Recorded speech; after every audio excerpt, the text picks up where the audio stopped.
everybody. It's Eric Hamilton from Sideline Connect. And how's it going today? Very well, thank you. How are you? Good. Good. Working on a research paper for brain and spinal surgery. And then I've also been researching learning and memory. So it's pretty cool. I'm learning how other people learn. And so that's been fun. I was actually wondering how people learn. Could you give us a little bit of insight?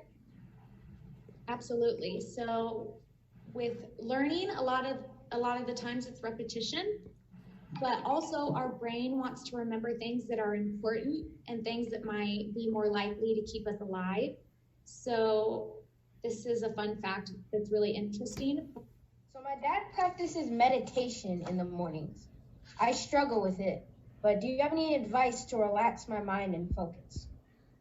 Meditation, and there's mindfulness, and meditation is really good to do when you want to visualize something. And so that's when you're visualizing an image in your brain. You can think of something that makes you really happy, or you can think of your dream job and you let things come to your mind. And you can do that for every minute for however old you are.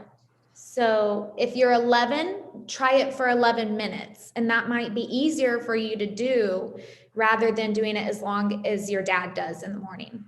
So try meditation and try to think about one thing specifically. But if there's too much noise in your brain, then try mindfulness, where you just let your brain think about the sounds that are going on around you. So if you hear a bird, you think to yourself, oh, I just heard a bird.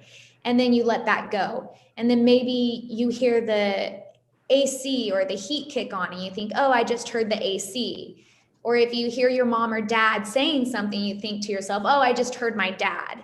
And you set your alarm for however old you are for that many minutes, and you just let those things come and you let those things go. And that's when you're not really trying to control your thoughts as much.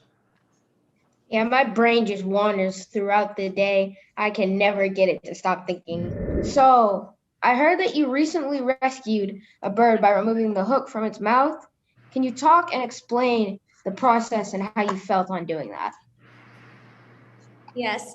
So we had a pelican that had a hook in his mouth, and pelicans have really big mouths and long beaks so that they can catch fish in the water. They actually dive really fast and hit the water to get the fish. And so their throats are also really long of the hook. And so we cut off the barb end, and I held on to that piece so that he wouldn't swallow it. A really good question about birds not smiling. The reason that birds, you're not able to see that they smile is because it's their survival instincts. And so a lot of times if birds are hurt or they're in danger, they don't show that emotion because a predator might capture them.